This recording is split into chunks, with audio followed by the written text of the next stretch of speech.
इंसान को सिर्फ अपने ही बारे में, अपने ही हित के बारे में नहीं सोचना चाहिए, उसे दूसरों के हित के बारे में भी सोचना चाहिए। सिर्फ अपनी समस्याएं अगर सुलझाने में लगे रहोगे तो तुम किसी और की समस्याओं का, किसी और के दुख दर्द का निवारण कैसे कर सकते हो। इस बात को और भी अच्छे से समझने के लिए हम एक कहानी सुनते हैं। तो श्रावस्ती के नगर सेठ मिगार काफ़ी संपन्न थे। श्रावस्ती एक नगर है, उस नगर का एक सेठ है जिनका नाम है मिगार। वो काफ़ी संपन्न थे। उनके घर में उनका पुत्र और उनकी पुत्रवधू विशाखा थी। पुत्रवधू का नाम है विशाखा, अर्थात उनकी बहू का नाम है विशाखा।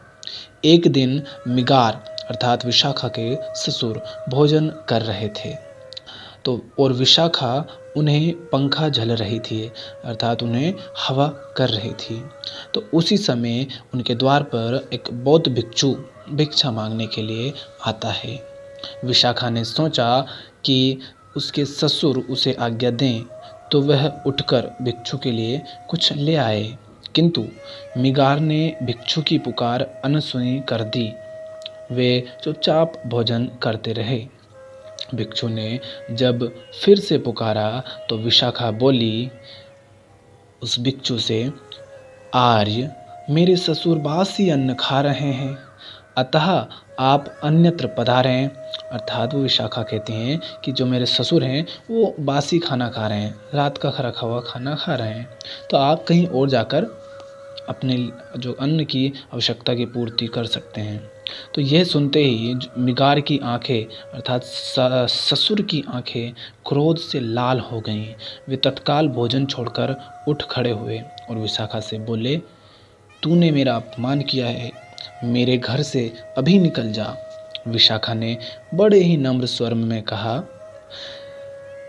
मेरे विवाह के समय आपने मेरे पिता को वचन दिया था कि मुझसे कोई भूल हो जाने पर आप 8 सद्गृहस्थों से उसके विषय में निर्णय कराएंगे और तब मुझे दंड देंगे। तो नगर सेठ ने तत्काल 8 प्रतिष्ठित व्यक्तियों को बुलाया। विशाखा ने उनके समक्ष पूरी बात बताकर कहा कि ध्यान से सुनना दोस्तों, क्या कहा विशाखा ने, पूरी बात को अच्छे से समझाकर उसने क्या कहा, उसने कहा कि मनुष्य को अपने पुनर्जन्म के पुण्यों के फल से ही संपत्ति मिलती है। मेरे ससुर को जो संपत्ति मिली है वह भी उनके पहले के पुण्यों का फल है। इन्होंने अब नवीन पुण्य करना बंद कर दिए हैं, अर्थात अब इन्होंने नए पुण्य करना और पुण्य करना बंद कर दिया है। इसी कारण मैंने कहा कि ये बासी अन्न खा रहे हैं। अब ये सुनकर पंचों को निर्णय नहीं देना पड़ा, क्योंकि नगर सेठ ने खुद ही लज्जित होकर विशाखा से क्षमा मांग ली।